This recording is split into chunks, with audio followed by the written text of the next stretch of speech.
My dear students of MA final course, how you folks are doing? Today I will start taking your classes online, and I will begin with William Shakespeare, and I I will first discuss on the play Hamlet, and later I will move on to other plays of Shakespeare that you have in your syllabus, such as Othello, King Lear, Tempest, Measure for Measure, Julius Caesar. Sorry, my dear students, I will begin with King Lear, not with Hamlet. And today, let me begin with the life with the short life sketch of William Shakespeare, in other words, the biography of William Shakespeare. And before starting the biography, I will tell you to watch my video on Shakespearean characteristics of Shakespearean age that is available on YouTube, and I will request you to watch that video. And let me begin Shakespeare's life. Shakespeare's plays are read and performed all over the world, yet they were written by an ordinary Englishman almost 400 years ago. Ben Jonson, a fellow writer of Shakespeare, said that he was not for any country, he was not for any one country, but for all time. Another critic, Samuel Johnson, said Shakespeare is above all the poet of nature. That is, he depicts human nature as it is, and we find that the characters that Shakespeare has drawn are the real characters of men and women, and they are real for all countries, they are real for all ages, and that is why Shakespeare is so unique as a writer. One might add that he was for all places, and he was for all races. We do not know many firm facts about most ordinary people of William Shakespeare's time, but we do know quite a lot about Shakespeare.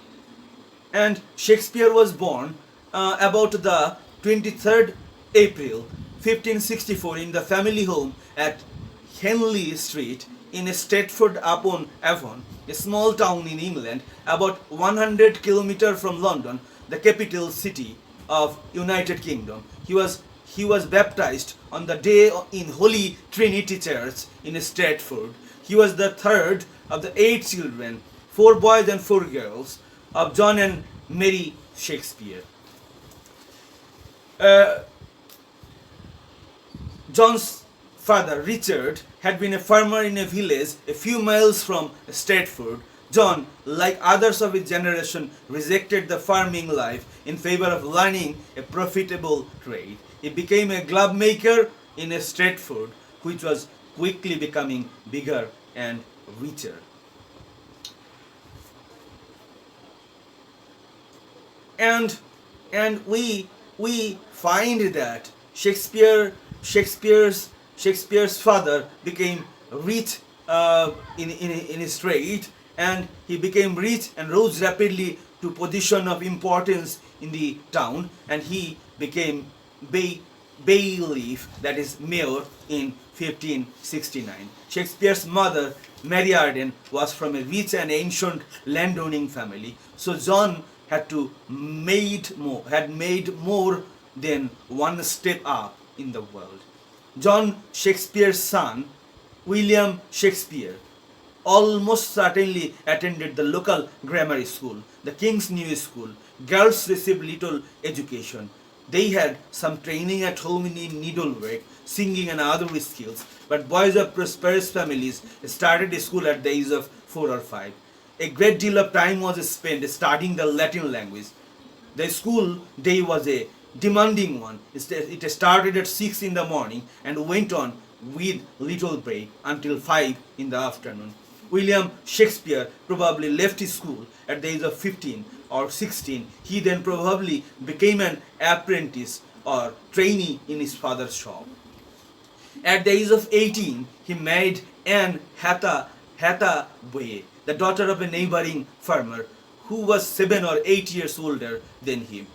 Anne gave birth to their first child, Susanna, about 6 months later. Less than 2 years after that, in February 1585, the twins, named Hamnet and Judith, were born. Almost nothing is known about Shakespeare's life between 1585 and the early 1590s, though there are many legends. For example, it is said that he stole deer from a rich man's estate and had to escape to London to avoid being persecuted. Some people believe that he worked as a schoolmaster, a lawyer's clerk, a soldier, a printer, or a seaman.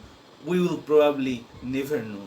We know for certain that at some point in these years he went to London and eventually became an actor and playwright. By 1594, Shakespeare was one of a group of actors called the Lord Chamberlain's Men.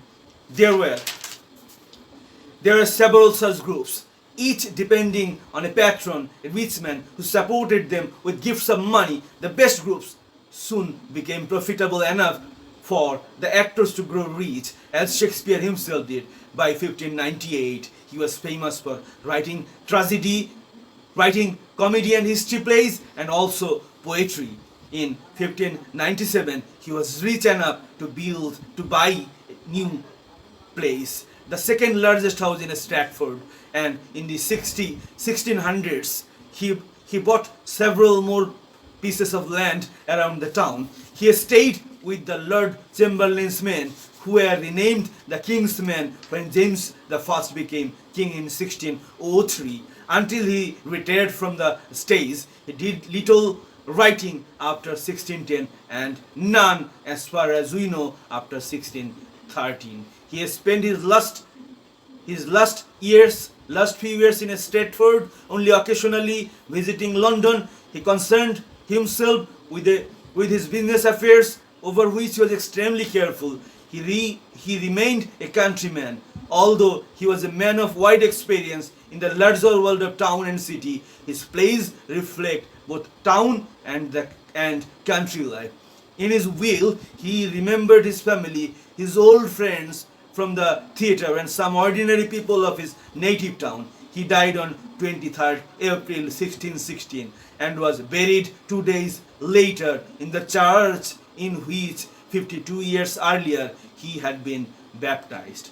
And with this life of Shakespeare, let me conclude my lecture for today. And in our next class, we will discuss the picture of England during the time of Shakespeare, and we will know about the Elizabethan drama and the drama of Shakespeare, and we will also know about King Lear. And with these few words, let me conclude my lecture for today. Thank you, my dear students.